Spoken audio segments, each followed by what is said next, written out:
Assalamualaikum warahmatullahi wabarakatuh. Selamat pagi anak-anak. Hari ini kita akan belajar tema 7 peristiwa dalam kehidupan, subtema 2 peristiwa kebangsaan seputar proklamasi kemerdekaan, pembelajaran 5. Mari simak penjelasan berikut ini. Peristiwa-peristiwa heroik banyak terjadi di daerah-daerah setelah proklamasi kemerdekaan Indonesia. Para pejuang yang gagah berani dan pantang menyerah berusaha mengusir Jepang dari Indonesia. Ayo rasakan semangat gagah berani dan pantang mundur para pejuang Indonesia tersebut dengan menyanyikan lagu Maju Tak Gentar berikut ini. Mari kita bernyanyi bersama-sama.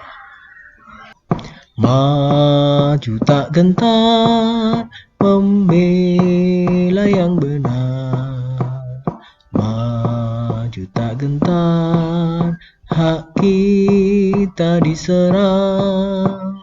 Maju serentak, mengusir penyerang. Maju serentak, tentu kita tenang. Bergerak, bergerak, berentak, serentak, menerjang, terjang. Tak gentar, menyerang, majulah, menang. Setelah kita nyanyikan lagu tadi bersama-sama, mari kita jawab pertanyaan di bawah ini. 1. Apa yang kamu rasakan saat menyanyikan lagu Maju Tak Gentar? Jelaskan. Jawabannya, yang saya rasakan ketika menyanyikan lagu Maju Tak Gentar, saya menjadi bersemangat karena lagu tersebut mengingatkan kembali tentang perjuangan rakyat Indonesia ketika menghadapi penjajah. 2. Bagaimanakah nada dan tempo lagu Maju Tak Gentar? Jelaskan. Lagu Maju Tak Gentar merupakan lagu yang dinyanyikan dengan tempo cepat. Tempo lagu ini adalah Marsia Moderato, yakni tempo selayaknya yel-yel yang digunakan saat baris berbaris, dari 83 ke 85 BPM. Lagu ini memiliki nada do sama dengan bass, birama 4/4, yang artinya setiap birama terdiri atas 4 ketukan. 3. Apakah lirik lagu Maju Tak Gentar mencerminkan nilai-nilai kepahlawanan? Jelaskan. Jawabannya, ya. Lirik lagu Maju Tak Gentar mencerminkan nilai-nilai kepahlawanan. Lirik lagu ini menceritakan tentang perjuangan rakyat Indonesia hanya dengan bermodalkan semangat pantang menyerah dan semangat kebersamaan untuk melawan penjajah yang bersenjata. Mari kita baca bacaan perjuangan mempertahankan kemerdekaan. Ketika bangsa Indonesia memproklamasikan kemerdekaannya, banyak pihak asing yang tidak menyetujuinya. Pihak-pihak asing tersebut antara lain sekutu, terutama Belanda dan Inggris. Demikian pula dengan Jepang. Banyak tentara Jepang yang masih tersisa di Indonesia belum mengetahui jika mereka telah kalah dan menyerah kepada sekutu. Mereka juga belum tahu jika bangsa Indonesia telah merdeka. Belanda datang kembali ke Indonesia dengan membonceng Inggris. Inggris merupakan perwakilan sekutu di Asia Tenggara. Tentara Inggris ini diberi nama AFNEI di bawah pimpinan Jenderal Sir Philip Christison. Inggris bertugas melucuti senjata tentara Jepang yang masih ada di Indonesia serta membebaskan tawanan perang sekutu. Kedatangan Inggris yang ternyata juga diboncengi tentara sipil Belanda yang disebut Nica ditentang oleh rakyat dan pemerintah Indonesia. Mereka tidak menghormati kedaulatan bangsa Indonesia. Perlawanan rakyat terjadi di mana-mana. Perjuangan rakyat dalam rangka mempertahankan kemerdekaan Indonesia dilakukan dengan 2 cara, yakni perlawanan fisik dan diplomasi. Perlawanan fisik dilakukan dengan kontak senjata. Adapun perjuangan dengan diplomasi dilakukan melalui meja-meja perundingan. Perlawanan fisik dilakukan di berbagai daerah, antara lain sebagai berikut. 1. Pertempuran 10 November 1945 di Surabaya, yang kemudian setiap tanggal 10 November diperingati sebagai Hari Pahlawan.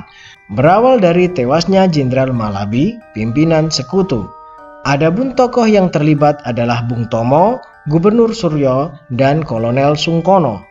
2. Palagan Ambarawa terjadi pada tanggal 15 Desember 1945 di Ambarawa, Jawa Tengah.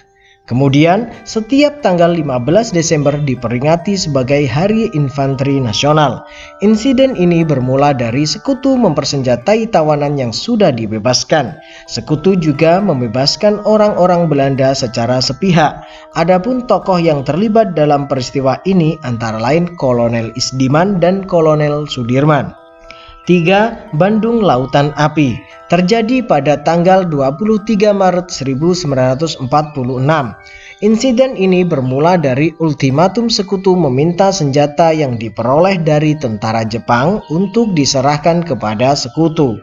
Namun, rakyat Bandung menolaknya, bahkan membakar kota Bandung agar tidak dikuasai sekutu. Tokoh yang terlibat antara lain Muhammad Toha, Abdul Haris Nasution, dan Suryadi Suryadharma. 4. Medan Area terjadi pada tanggal 10 Desember 1945 karena orang-orang Belanda menginjak-injak bendera merah putih. Tokoh yang terkenal adalah Ahmad Tahir. 5. Serangan umum 1 Maret 1949 di Yogyakarta. Peristiwa ini dipicu Belanda yang menduduki kota Yogyakarta dan mempropaganda bahwa TNI telah hancur. Tokoh yang terlibat antara lain Letkol Soeharto dan Sultan Hamengkubuwono ke-9. Perjuangan secara diplomasi juga dilakukan dari perundingan satu ke perundingan yang lain. 1. Perundingan Linggarjati diadakan pada tanggal 10 November 1946 di Linggarjati, Cirebon, Jawa Barat. Dalam perundingan ini, Indonesia diwakili oleh Sultan Syahrir dan Belanda diwakili oleh Profesor Merton. Hasil perjanjian ini sebagai berikut. 1. Belanda hanya mengakui kekuasaan Republik Indonesia atas Jawa, Madura, dan Sumatera. 2. Negara Indonesia Serikat terdiri dari Negara Republik Indonesia, Negara Indonesia Timur, dan Negara Kalimantan. 3. Negara Indonesia Serikat dan Belanda merupakan satu uni dengan nama Uni Indonesia Belanda yang diketuai Belanda. Namun, Belanda mengingkari perjanjian ini dan melancarkan agresi militer Belanda I pada tanggal 21 Juli 1947. 2. Perjanjian Renville. Perjanjian Renville diadakan pada tanggal 17 Januari 1948 di atas kapal USS Renville milik Amerika Serikat. Isi perjanjian ini sebagai berikut. 1. Belanda hanya mengakui daerah Republik Indonesia atas Jawa Tengah, Yogyakarta, sebagian kecil Jawa Barat, dan Sumatera. 2. Semua pasukan RI harus ditarik mundur dari wilayah-wilayah yang diduduki Belanda. 3. Belanda tetap berdaulat di seluruh wilayah Indonesia sampai diserahkan kepada Republik Indonesia Serikat atau RIS yang akan segera dibentuk. Namun, Belanda lagi-lagi mengingkari isi perjanjian Renville dan melakukan agresi militer Belanda II pada tanggal 19 Desember 1949. 3. Perjanjian Rom-Royen diadakan pada tanggal 17 April 1949 di Jakarta. Indonesia diwakili oleh Muhammad Rom dan Belanda diwakili oleh Van Rooyen. Isi perjanjian ini sebagai berikut. 1. Pemerintah Indonesia dikembalikan ke Yogyakarta. 2. Menghentikan gerakan militer dan mengembalikan tawanan. 3. Republik Indonesia sebagai bagian dari negara Indonesia Serikat. 4. Akan segera dilaksanakan konferensi meja bundar. Setelah kita baca bersama-sama bacaan tadi, mari kita jawab bersama-sama soal berikut ini. 1. Mengapa bangsa Indonesia masih harus berjuang lagi mempertahankan kemerdekaannya? Jawabannya, bangsa Indonesia masih harus berjuang lagi mempertahankan kemerdekaannya karena banyak bangsa asing yang tidak menyetujui akan kemerdekaan Indonesia, terutama bangsa Belanda dan Inggris. 2. Apa yang dimaksud perjuangan fisik dan diplomasi? Jawabannya, perjuangan fisik merupakan perjuangan yang dilakukan dengan menggunakan senjata atau mengandalkan kekuatan militer. Sedangkan perjuangan diplomasi merupakan perjuangan yang lebih mengutamakan perundingan, menarik simpati dunia internasional, serta menghasilkan kesepakatan. 3. Apa yang melatar belakangi peristiwa pertempuran 10 November di Surabaya? Jawabannya, pertempuran 10 November 1945 di Surabaya berawal dari tentara sekutu yang datang ke Surabaya. Tentara sekutu yang melanggar perjanjian, insiden Hotel Yamato, insiden Jembatan Merah, dan tewasnya Jenderal Malabi. Adapun tokoh yang terlibat adalah Bung Tomo, Gubernur Suryo, dan Kolonel Sungkono. 4. Apa isi perjanjian Rombroyon? Jawabannya, 1. Pemerintah Indonesia dikembalikan ke Yogyakarta. 2. Menghentikan gerakan militer dan mengembalikan tawanan. 3. Republik Indonesia sebagai bagian dari negara Indonesia Serikat. 4.